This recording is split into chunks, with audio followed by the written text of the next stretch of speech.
দর্শক, এবারে জানাবো জনদুর্ভোগের খবর। বরিশাল মহানগরীতে অবৈধ যানবাহনের দৌরাত্ম্যে সড়কে তৈরি হয়েছে বিশৃঙ্খলা, যানজটে নাকাল নগরবাসী। এই বিষয়ে বিস্তারিত জানাতে সরাসরি যুক্ত হচ্ছেন সহকর্মী সাইফুর রহমান মিরন।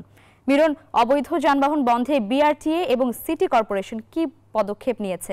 ধন্যবাদ লাইবা, আপনি ঠিকই বলেছেন যে বরিশাল মহানগর অবৈধ যানের দৌরত্বে নাকাল, জনজীবন বিপর্যস্ত। তবে এ ব্যাপারে সিটি কর্পোরেশন বা বিআরটিএর কথা যদি বলি, তাদের উদাসীনতায় মূলত এই ঘটনাগুলো ঘটছে।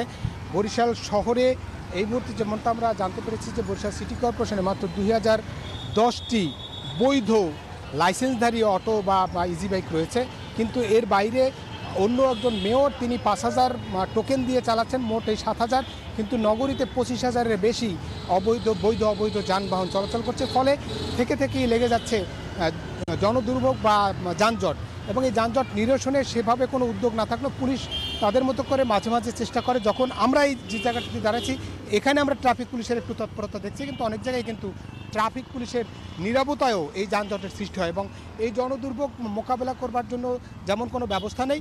অন্যদিকে যাত্রীরা বলছে যে তাদের নির্ধারিত সময় যে জায়গাটিতে 5 মিনিটে যাবার কথা, সেখানে তারা কোনো ক্ষেত্রে 30 মিনিট বা তার চেয়ে বেশি সময় লাগায়, তারা সময় মতো তাদের কর্মস্থলে পৌঁছতে পারছেন না, এমন অভিযোগ করেছেন। এবং একই সঙ্গে এই যানবাহন নিয়ন্ত্রণ করবার জন্য তারা দাবি করেছেন যে দ্রুত সিটি কর্পোরেশন থেকে যে লাইসেন্সগুলো বা টোকেন দেওয়া হয়েছে সেগুলোকে বৈধতা দিয়ে বাকি যে যানবাহনগুলো অন্য স্থান থেকে, বিশেষ করে ইউনিয়নগুলোতে প্রবেশ করছে, সেই যানবাহনগুলো প্রতিরোধে দ্রুত ব্যবস্থা বা পদক্ষেপ গ্রহণ করেন। সে ব্যাপারে সিটি কর্পোরেশন এবং পুলিশের কাছে তারা আহ্বান জানিয়েছেন। এই ছিল বরিশাল থেকে। বরিশালের যে জনজীবন বিপর্যস্ত অটো রিক্সা বা ইজি বাইকের কারণে, তার সবশেষ খবর।